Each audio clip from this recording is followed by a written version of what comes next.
nangyari. So, naghanap ako ng malilibangan dahil ayoko may stress na nung nalaman ko diabetic ako. So, nagtry ako mag-online. Nakita ko naman yung Panda. Tinanggap naman nila ako.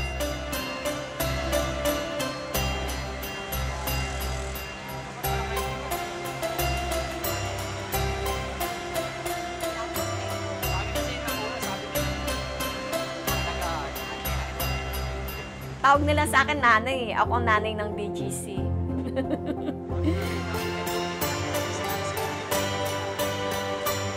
Nanay rider ng BGC. Mas gusto ko yung nasa labas ako. Parang ang lumalakas pa nga ako.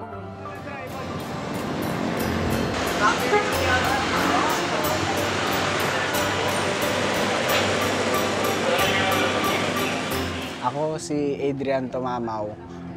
Tawag sa akin sa grupo namin si Ian sa BGC group. Unang apply ko, encourage ako ng kapatid ko. Sinubukan ko, tapos within 3 months na hired na ako. Full time na ako, bali.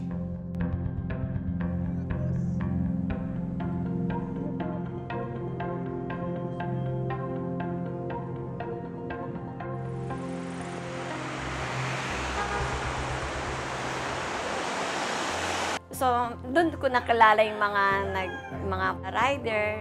Ayun. Sila yung nag-ano sa akin na mag-e-bike para mapadali yung pagtatrabaho.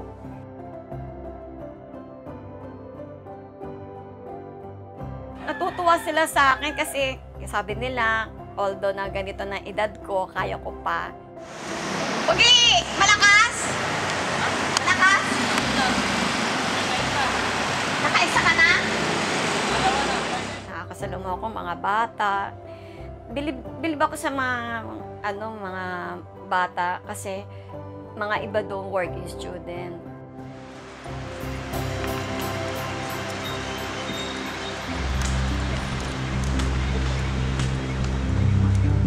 Ako si Mark Deterala, 21 years old at working student ako. Estudyante tapos part-time delivery rider. Tinatanggal ka lang ito. Pasok ko sa luma. Ang kinagandahan kasi dito sa amin, kami pipili. Hahanap kami ng schedule na pasok doon sa kung ano yung gusto naming oras. Pwede kami mag-deliver ng umaga, pwedeng gabi, kung saan kami bakante. Yun yung kinagandahan. Hawak namin talaga ang oras, tapos control namin kung anong oras kami bibiyahe, anong araw kami bibiyahe. Halimbawa, ayaw namin bumiyahe na 1 linggo. Hawak, ganun ang sistema nito.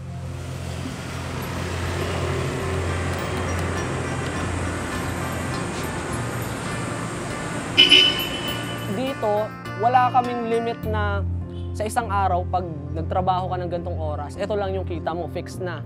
Sa amin, kung gusto mo magtrabaho, pwede kang lumampas. May kumikita nga sa amin ng 3K.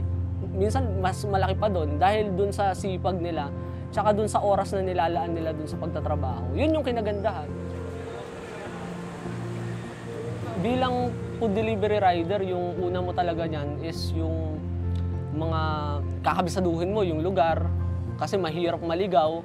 Yung trabaho namin ay per hour, so may oras yan. Kapag marami kang oras na nangangapa ka dun sa lugar, yun, sayang yung kita mo.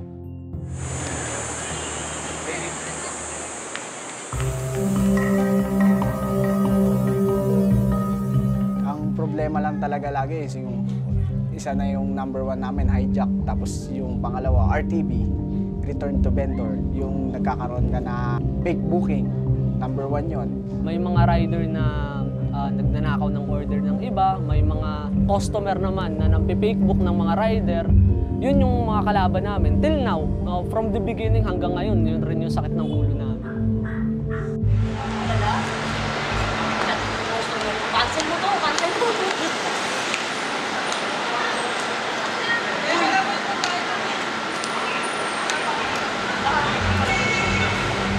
Mga customer na umu-order, walang magawang magaling. Pagpunta namin doon, wala sila. Pagdating mo sa area, hindi na sila makontak. once na fake booking ka na, tapos collect cash mo pa siya, i-return to vendor mo siya. Pero may isang option nun, bibilin mo yung food. Kaya naiwasan yung RTB. Pero mas maganda, RTB pa rin. Kasi yung imbis nakita mo na, naibabalik mo pa sa vendor yung item. Ayun yung nakakalungkot dun sa sistema ng kahit yung rider naman ay matino, marangal na nagtatrabaho, wala namang ginagawang kamalian dun sa trabaho niya. May instances na yung system nga nila is may problema. Though, pag kami ay pinasukan ng order, once na ma-pick up namin yung order, tapos kinancel ng customer, kahit na hindi naman kasalanan ng rider, ang nagiging response ng doon is ina-identify kami bilang fraud or nagsisinungaling or magnanakaw dahil lang nagbago yung isip ng customer. Kahit yung rider naman is wala namang ginagawa. Priority nila yung customer kaysa sa amin.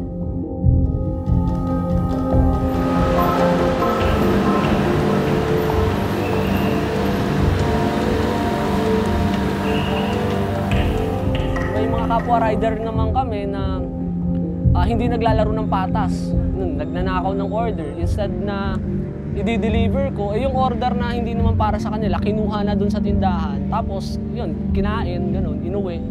So kawawa yung pangalawang rider, wala na siyang kukunin. So kailangan i-report yun ang hassle. Ang ginagawa naming solusyon dun, well, sa community naman, sa isang area naman ng mga delivery rider, may mga grupo-grupo na yan. So, pag na-fake book kami, yung information ng customer, pinapakalat namin para in case na may pumasok na ganung booking, ma-report nila agad, hindi na sila mabiktima pa. Pangalawa, pag COD naman yung order, may time na yung mga rider, nag-iipon-ipon, nag-aambagan para mabayaran yung COD na nakuha dun sa rider.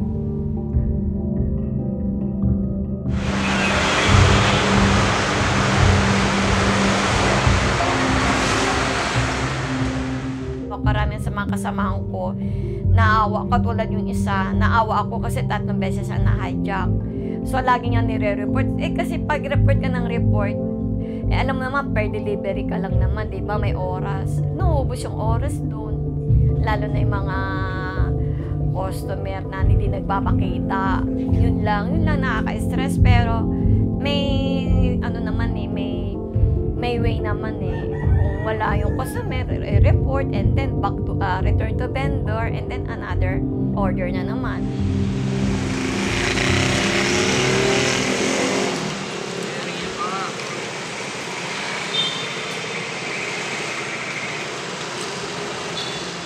Ang pinaka-benefits namin yung mga free food and drinks, tapos yun nga, merong accidental insurance. Benefits, medyo kakamot ako ng ulo dyan dahil kung tutuusin, parang hindi nga namin nararamdaman na may benepisyo kaming natatanggap dahil yung kita naman namin galing rin mismo dun sa pawis namin na buong maghapon ka magde-deliver, dun nakadepende yung kita mo. Kung tutuusin, nagbibigay daw sila nung quote-unquote incentives or yung bonus dun sa quest or yung bonus dun sa pagde-deliver. Pero kung tutuusin yung pera na 240 pesos, logically kinita rin namin dahil rin sa amin. So wala rin kami natatanggap galing mismo sa kanila. Ang kailangan lang talaga ng improvement niya, yung magkaroon nga ng hub mismo dito is office hub. Meron silang opisina sa BGC pero hindi naman yung opisina nila intended para mag-accommodate ng mga reklamo, hindi sila intended para mag-accommodate ng mga riders na may concern regarding dun sa company nila or dun sa pagde-deliver namin. Yung ano lang nila dyan is company mismo, yung corporation nila, dyan lang nakaset up. Pero yung malalapitan namin kapag nagkaroon na ng problema, masyadong mahirap. Ayun ang gusto namin magkaroon para madaling lapitan kaysa sa puro email lang. Mapapaisip rin kaming mga rider is, kami ba ay parte ng kumpanya or ginagamit lang ba kami para kumita or bahala na kayo dyan. Basta yung pera na kinikita ninyo is pupunta sa amin, wala na kaming responsibilidad sa inyo. Yun yung masakit. Sana kahit papaano, ang gawin ng is maka-rider. Kami naman yung nagge-generate ng income nila kahit papaano. Sila ay malamang sa kanila, hindi naman nila nararanasan yung init, yung pagod, tsaka yung hirap ng pagde-deliver. Eh sana kahit papaano gawan ng remedyo or pakinggan kaming mga rider.